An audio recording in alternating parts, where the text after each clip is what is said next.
শ্রাবণ মাসে সবুজ চুড়ি পরার একটা পুরনো প্রথা আছে, আর তার জন্যই এখন ঘরে ঘরে সমস্ত মেয়েরা সবুজ চুড়ি হাতে পরে থাকে পুরো শ্রাবণ মাস জুড়ে।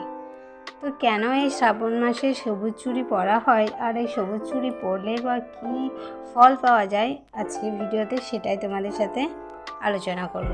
তো চলো স্কিপ না করে পুরো ভিডিওটা দেখতে থাকো। ভালো লাগলে অবশ্যই লাইক কমেন্ট শেয়ার করো আর চ্যানেলটা সাবস্ক্রাইব করে দিও। তো বন্ধুরা, সবুজ রং হচ্ছে সৌন্দর্য ও শান্তির প্রতীক। আর সৌন্দর্য মানে আমাদের প্রকৃতি মাতার সৌন্দর্য রং কিন্তু সবুজই। প্রকৃতির সমস্ত কিছুই সবুজ রঙের হয়, আর তার জন্যই আমাদের দেবাদিদেব মহাদেবের এই সবুজ রং অনেক প্রিয়। তো কেন এই শ্রাবণ মাসেই সবুজ চুড়িটা পরা হয়?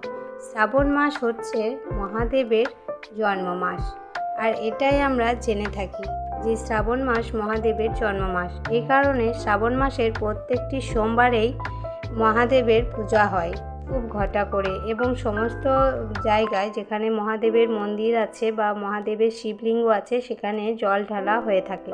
এছাড়াও আর একটি পুরনো প্রথা আছে, যেটা পুরাণ মতে জানা গিয়েছে যে এই শ্রাবণ মাসে নাকি দেবী পার্বতী আরাধনা করেছিলেন মহাদেবকে পাওয়ার জন্য।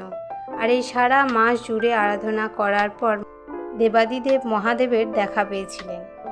আর এই কারণে দেবী পার্বতী যখন মহাদেবের আরাধনা করেছিলেন তখন একটা সুন্দর সবুজ জায়গায় বসে, সবুজ প্রকৃতির মাঝে বসে আরাধনা করেছিলেন। আর তিনি মহাদেবকে পাওয়ার জন্য নিজের পুরো শরীরে সবুজ বস্ত্র, সবুজ অলংকার ধারণ করেছিলেন। এবং এই পুরো শ্রাবণ মাস জুড়ে দেবী পার্বতীর আরাধনা করার পর মহাদেব ও দেবী পার্বতীর মধ্যে মিলন ঘটেছিল। আর এই কারণে পুরাণ মতে বলা হয়ে থাকে যে যেহেতু দেবী পার্বতী সবুজ বস্ত্র বা সবুজ অলংকার পরে মহাদেবের আরাধনা করেছিলেন, তাই গৃহস্থে মেয়েরা যদি চুড়ি, সবুজ চুড়ি বা সবুজ শাড়ি এই পুরো শ্রাবণ মাস জুড়ে পরে থাকে তাহলে অবশ্যই সংসারের মঙ্গল হয়, স্বামী সন্তানের অনেক মঙ্গল হয়ে থাকে।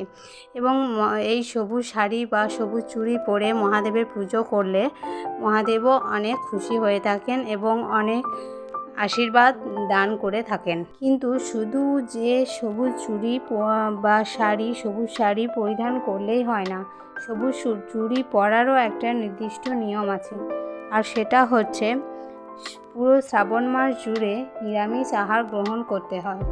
এই পুরো শ্রাবণ মাস জুড়ে যদি সবুজ চুড়ি হাতে পরা হয় তাহলে পুরো শ্রাবণ মাস জুড়ে নিরামিষ আহার গ্রহণ করতে হয়। আর শুধু নিজেই এই সবুজ চুড়ি পরিধান করলে হয় না, এর সাথে সাথে আরও 5 জন কি 7 জন স্ত্রীকে এই সবুজ চুড়ি উপহার হিসাবে দিতে হয়। আর অবশ্যই এই শ্রাবণ মাসের 4টি সোমবার দেবাদিদেব মহাদেবের পূজা করে শিবের মাথায় জল ঢালা হয়। আর এটা সবুজ শাড়ি পরে যদি করা হয় এই পুরো শিবের পুজোটা, তাহলে মহাদেব অনেক খুশি হয়ে থাকেন এবং অনেক আশীর্বাদ দান করে থাকেন। তো এই কারণের জন্যই এখন মেয়েরা সব হাতে পুরো শ্রাবণ মাস জুড়ে সবুজ চুড়ি পরে থাকেন।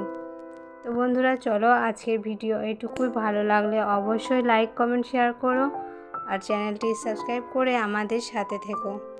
তো চলো আজকের মতন টাটা। পুরো ভিডিওটা দেখার জন্য আপনাদেরকে অনেক অনেক ধন্যবাদ। তো আপনাদের মধ্যে কেউ যদি মহাদেবের ভক্ত হয়ে থাকেন তাহলে অবশ্যই পুরো শ্রাবণ মাস জুড়ে মহাদেবের পূজা করতে পারেন।